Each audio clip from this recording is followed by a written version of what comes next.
ದಾಸನ ಸೆರೆಮನೆ ವಾಸ ಮತ್ತು ಆಸ್ಪತ್ರೆ ವಾಸ ಅಂತ್ಯ ಆಗಿದೆ. ವಾಪಸ್ ಅರಮನೆಯ ಜೀವನಕ್ಕೆ ಮರಳಿದ್ದಾರೆ. ಇವತ್ತು ಆಸ್ಪತ್ರೆಯಿಂದ ದರ್ಶನ್ ಬಿಡುಗಡೆಯಾಗಿದ್ದಾರೆ. ಇಲ್ಲಿ ವಿಶೇಷ ಅಂತಂದ್ರೆ ಬೆನ್ನು ನೋವು ಅಂತ ಮಧ್ಯಂತರ ಜಾಮೀನು ಪಡೆದಿದ್ದ ಆರೋಪಿ ಸರ್ಜರಿ ಮಾಡಿಸದೆ ಆಸ್ಪತ್ರೆಯಿಂದ ರಿಲೀಸ್ ಆಗಿದ್ದಾರೆ.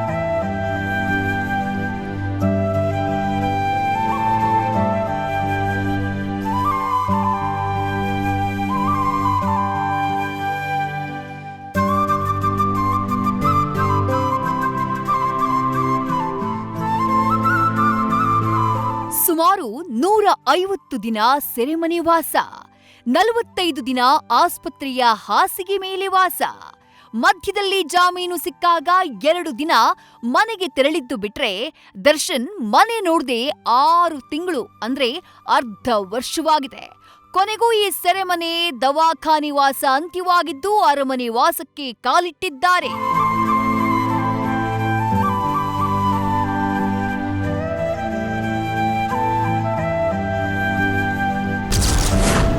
ಬಿಜಿಎಸ್ ಆಸ್ಪತ್ರೆಯಿಂದ A2 ದರ್ಶನ್ ಡಿಸ್ಚಾರ್ಜ್. ಸರ್ಜರಿ ಮಾಡಿಸಿಕೊಳ್ಳದೆ ಡಿಸ್ಚಾರ್ಜ್ ಆದ ದಾಸ.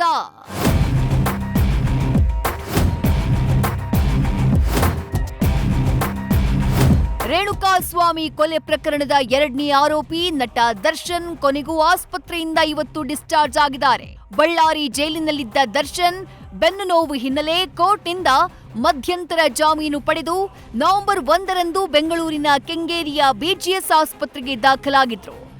ಆಸ್ಪತ್ರೆಯಲ್ಲಿಯೇ ಇದ್ದು ಚಿಕಿತ್ಸೆ ಪಡೆದಿದ್ದ ದಾಸನಿಗೆ ಡಿಸೆಂಬರ್ 13ನೇ ತಾರೀಕು ರೆಗ್ಯುಲರ್ ಬೇಲ್ ಸಿಕ್ಕಿತ್ತು. ಬೇಲ್ ಸಿಕ್ಕ 5 ದಿನಗಳ ಬಳಿಕ ದರ್ಶನ್ ಆಸ್ಪತ್ರೆಯಿಂದ ಸರ್ಜರಿ ಮಾಡಿಸಿಕೊಳ್ಳದೆಯೇ ಡಿಸ್ಚಾರ್ಜ್ ಆಗಿದ್ದಾರೆ.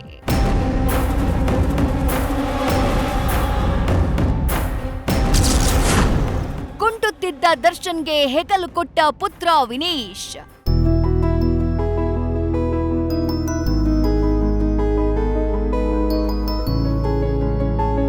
ದರ್ಶನ್ ರನ್ನ ಕರ್ಕೊಂಡು ಹೋಗೋಕೆ ಪತ್ನಿ ವಿಜಯಲಕ್ಷ್ಮಿ, ಪುತ್ರ ವಿನೀಶ್ ಮತ್ತು ಕುಟುಂಬಸ್ಥರು, ಆಪ್ತರು ಆಗಮಿಸಿದ್ರು.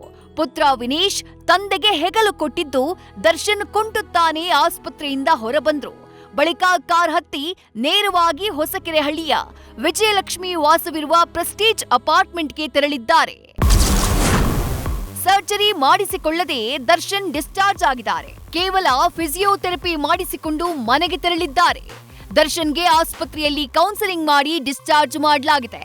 ಮತ್ತೆ ಅಗತ್ಯವಿದ್ದಲ್ಲಿ ಆಸ್ಪತ್ರೆಗೆ ಬರುವಂತೆ ವೈದ್ಯರು ಸೂಚಿಸಿದ್ದಾರೆ.